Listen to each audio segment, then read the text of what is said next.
Olá, pessoal! Estamos aqui em mais um episódio da nossa pós-graduação EAD em Nutrição Clínica Hospitalar e Ambulatorial. E hoje aqui comigo eu tenho a professora mestra Jaqueline Fernandes e nós estaremos conversando sobre uma temática bastante atual que tem levado a muitas discussões aí, não somente no âmbito da saúde pública, mas também da saúde em nutrição clínica. Então, bem-vinda, professora Jaqueline. Tudo bem com você?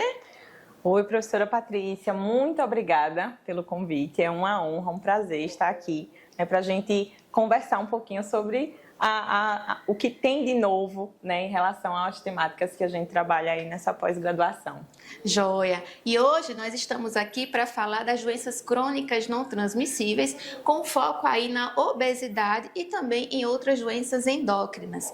E aí, para começar, acho que é importante a gente já destacar, né, a questão da obesidade. As estimativas apontam que cerca de 2,4 bilhões de indivíduos apresentam excesso de peso, sendo que 700 milhões já estão com obesidade em nível global.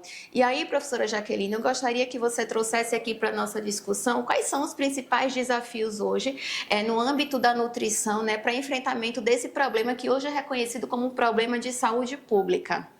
Então, professora Patrícia, como você bem falou, né, a gente tem esses números expressivos e crescentes, né, enfim, e em todas as faixas etárias, não é só adulto, mas a gente já vê na adolescência, a obesidade infantil, e assim, é algo que é gritante porque a gente também vê o crescimento, né, daí dos números de nutricionistas atuantes, então cada vez mais a gente está formando alunos, né, cada vez mais os nutricionistas estão se especializando, fazendo especializações, pós-graduações, enfim, residência, e a gente não vê esse número diminuindo. Então, realmente é um desafio muito grande e algo que a gente trabalha muito é a parte da educação nutricional.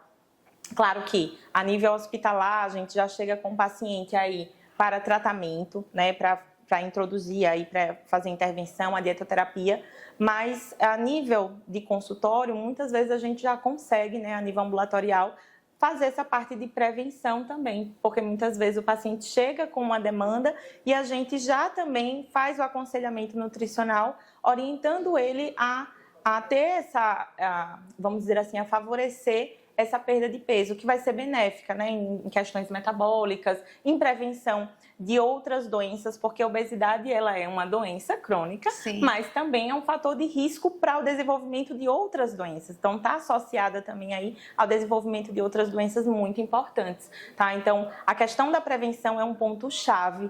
Todo nutricionista tem que fazer isso. E a gente fala assim do hospital, a gente acaba trabalhando o tratamento, mas a gente também tem abertura, inclusive até na alta hospitalar, para a gente programar e a gente fazer esse tipo de orientação, não só para o paciente, mas para o cuidador, porque a gente trabalha com a família, a gente não trabalha de forma isolada, porque o ambiente, a gente se fala muito de ambiente obesogênico, né? Então não adianta a gente trabalhar o paciente, mas e os locais onde eles estão inseridos, né? Por exemplo, uma criança. Não adianta o pai e a mãe a gente trabalhar o pai e a mãe ali a nível de consultório e na escola a gente ter ali um ambiente, né, que favoreça o ganho de peso, o agravamento ali daquele excesso de peso, obesidade daquela criança. Então, a parte da educação nutricional ela é de extrema importância e quando a gente vai para estratégias nutricionais sim, em termos de tratamento, a gente tem vários tipos de dieta. A gente tem a dieta DASH, a gente tem a dieta mediterrânea, que são padrões um pouco parecidos, né, uma intervenção nutricional mais para o lado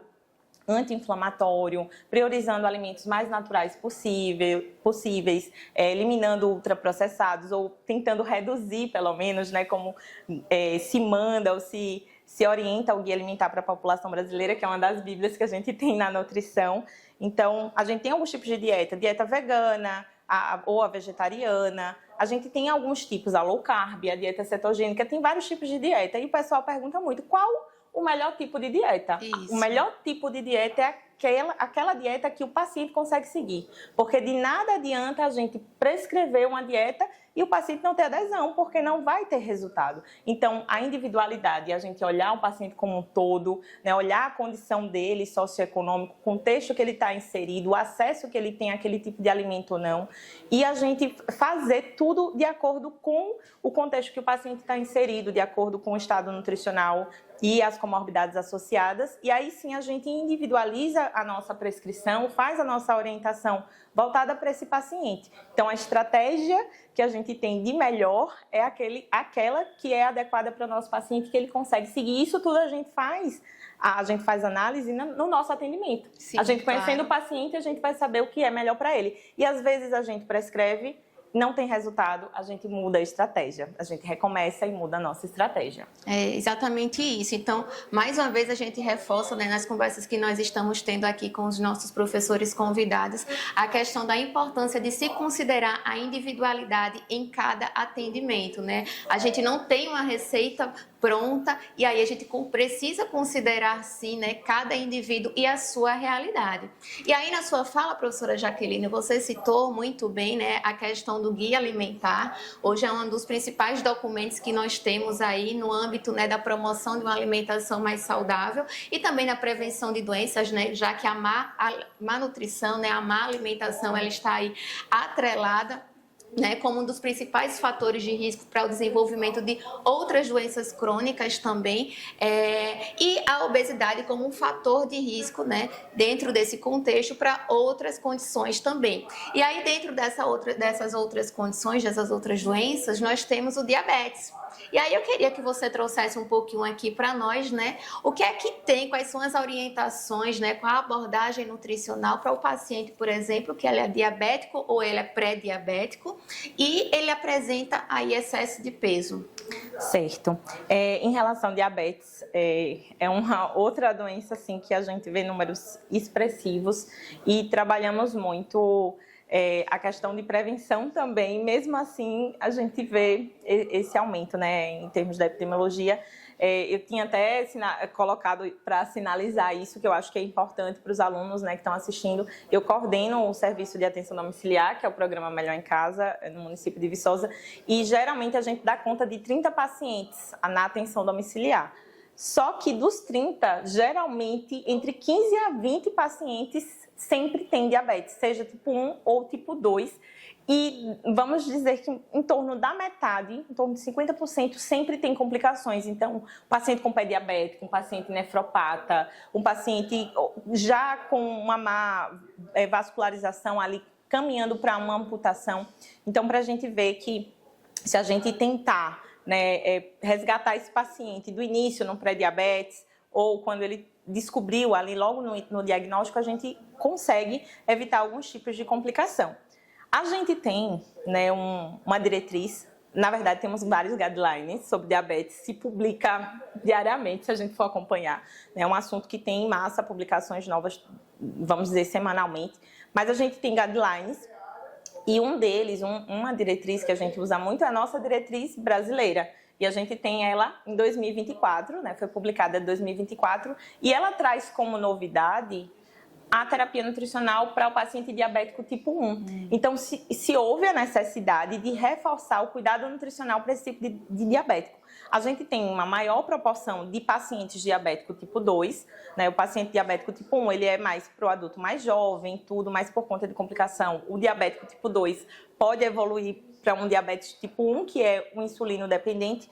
E aí, dentro dessa terapia, dessa parte de terapia nutricional, que se tem nessa diretriz, né, brasileira, que é desse ano, eles colocam muito a parte de contagem de carboidrato. Então, se reforça, a Sociedade Brasileira, né, de Diabetes já tem um manual de contagem de carboidrato com mais de 200 páginas, inclusive eu disponibilizei para os alunos, né, como material de apoio, mas a gente precisa também ver que cada vez mais a gente tem esse reforço, justamente porque tem essa lacuna. Então, será que está havendo um descontrole, né, no acompanhamento dietoterápico? Porque, assim, para o paciente que é diabético tipo 1, ele tem que justamente ajustar a quantidade de carboidrato, a quantidade de insulina que ele acaba usando. E muitas vezes não se dá autonomia a esse paciente. Aí a gente volta e a diretriz inteira, tanto para o diabetes tipo 1 como diabetes tipo 2, ele fala sobre aconselhamento nutricional. Então, mesmo algo que vem para o tratamento, fala muito da educação nutricional, a importância da promoção à saúde, de dar autonomia para o paciente, de ensiná-lo, né? Então, eu falo muito sobre lista de substituições. Então, quais os alimentos e as porções que geralmente tem 15 gramas de carboidrato para ele conseguir de casa fazer essa troca. E se fala muito também na questão do controle glicêmico, tá? Então, paciente pré-diabético, a questão do controle glicêmico, de que forma? Escolhendo alimentos com um nível glicêmico menor e associando a proteína, né? E também gorduras benéficas, né? Monoinsaturadas, poliinsaturadas. E eles falam também sobre a importância da adição de fibra, né? Então, dessa forma, a gente tem um controle glicêmico. Quando a gente vai para o paciente ou diabético tipo 1 ou diabético tipo 2, o que diz na diretriz sobre, né, é um paciente diabético tipo 1, tipo 2, que já está no sobrepeso ou na obesidade, ele também tem ali como orientação na notazinha favorecimento do controle glicêmico através dessas estratégias, mas também o favorecimento da perda de peso.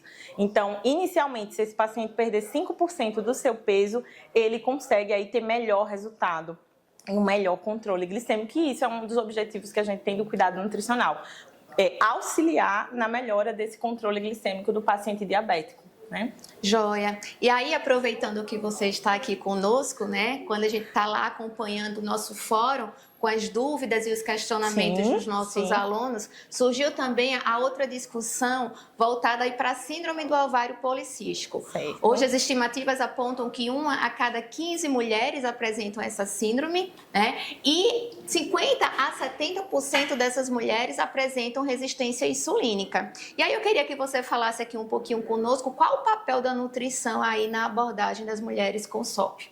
Certo, professora Patrícia, a SOP, ela está crescente e também a gente for olhar, né, as doenças endócrinas estão ganhando um destaque, e é importante dizer que o diagnóstico, né, a questão do diagnóstico, porque já se existia, muitas vezes existe a subnotificação, muitas mulheres têm sintomas, mas não iam em busca, ou talvez não tinha tão, vamos dizer assim, profissionais capacitados. Hoje a gente vê muito, e principalmente na nutrição, a gente vê muita gente se direcionando para o cuidado da saúde da mulher. Então hoje a gente tem muitas mulheres com diagnóstico de SOP, e a nutrição ela tem um papel fundamental. A gente não tem um guideline, uma diretriz estabelecida de estratégias nutricionais que a gente pode utilizar, mas a gente consegue reunir, né, através de estudos, enfim, ensaios clínicos, algumas estratégias para que a gente consiga, vamos dizer assim, amenizar os sintomas, que são vários. Por exemplo, tem mulher que tem muita fadiga,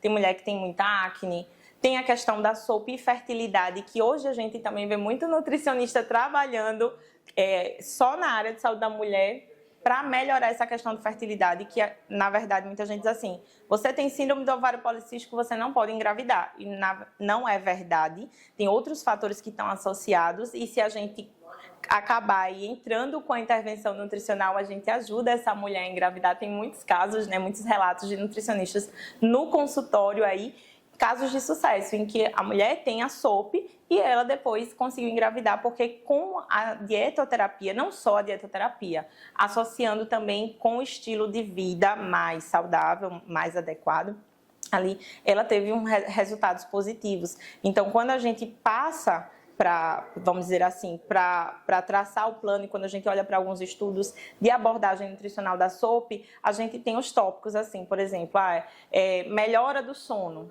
Então, a melhora do sono, ou através da higiene do sono, ou do uso da melatonina, por exemplo, a melhora do sono contribui para que a gente tenha amenização aí desses sintomas, né? Enfim, trabalhe com essa mulher. A questão de disfunções lipídicas, então, muitas vezes essas mulheres têm dislipidemia, então, entra aí vamos dizer assim, intervenção com o ômega 3 é uma das estratégias, a vitamina D, muitas vezes vitaminas do complexo B. Aí a gente já tem um componente inflamatório que também está muito presente, então se fala muito do myo-inositol, se fala da berberina, né, que são compostos fitoterápicos que conseguem aí auxiliar no controle desses sintomas mesmo, né?